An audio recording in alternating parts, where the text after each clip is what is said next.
የዝምታው ድምፅ በቅድስት ሥላሴ ካቴድራል።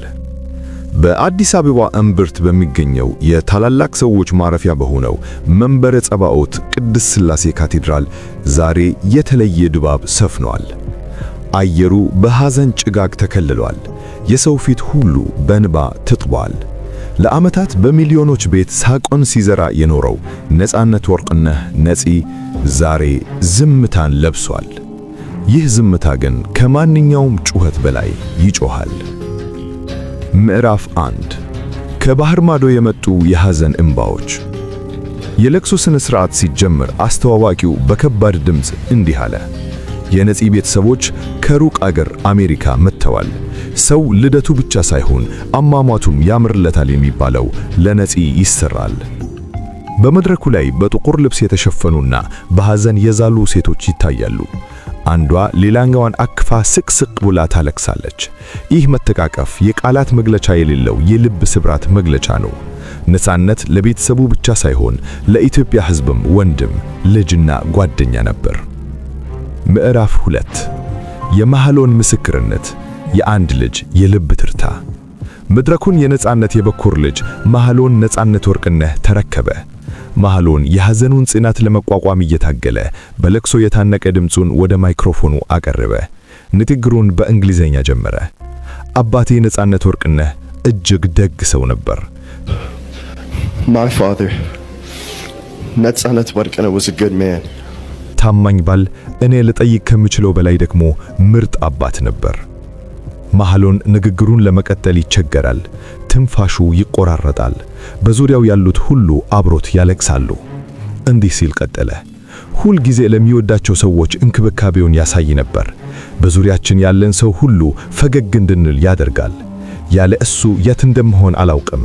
ለአንድ አባት ሊኖረው የሚገባው ሁሉም ነገር በእሱ ውስጥ ነበር።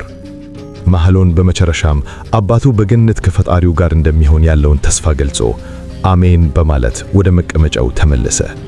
ይህ የልጅ ንግግር በስፍራው የነበረውን ሰው ሁሉ ልብ በጥሶ አልፏል።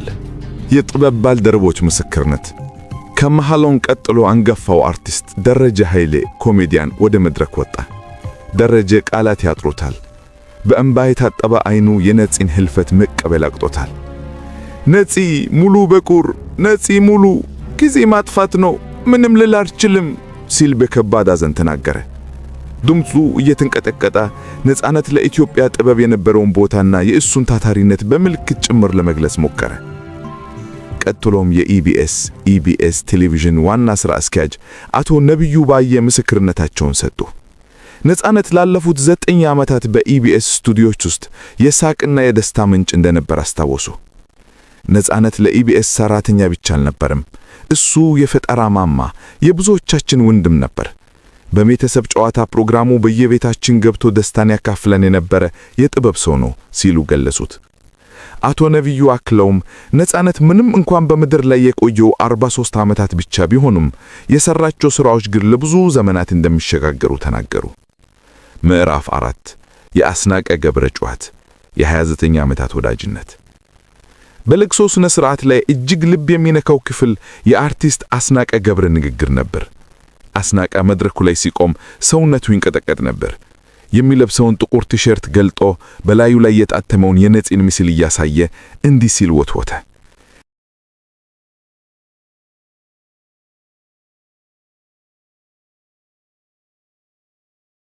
ነፂ፣ ነጻነት የት ነህ?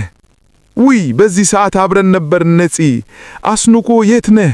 አሁን በ5 ደቂቃ ውስጥ እንገናኛለን ብለን ነበር። እንዴት አልመጣህም? አስናቀ የ29 ዓመታት ወዳጃቸውን ሲያስታውስ ነጻነት ለሰፈር ውስጥ ለሚገኙ ሕፃናትና ችግርተኞች የሚያደርገውን ደግነት መሰከረ። መኪናህን ቆመህ በር ላይ ቆመህ የሚጠብቁህን ልጆች ብር ስታድል ነበር። አሁን ማን ይጥልላቸዋል እያለ ስቅስቅ ብሎ አለቀሰ። አስናቀ የነፂን ሞት መቀበር ከብዶት አንተን እንደ ቀልድ ነፍስን ይማር ማለት አልችልም ሲል በጩኸት ተናገረ። የሕዝብ ሐዘንና የመደምደሚያ ቃላት። በቤተ ክርስቲያኑ ቅጥር ግቢ ውስጥ የተሰበሰበው በብዙ ሺህ የሚቆጠር ሕዝብ፣ ታዋቂ አርቲስቶች፣ የመንግሥት ባለሥልጣናትና ወዳጅ ዘመዶች በጋራ ሆነው ነጻነትን ሸኙት።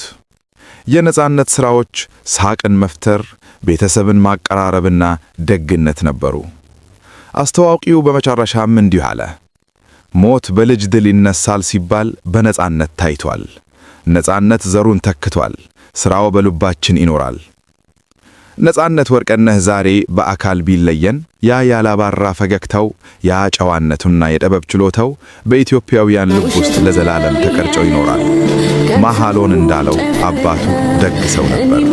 ዓለም ደግሞ ደግ ሰዎችን በቶሎ ትናፍቃለች።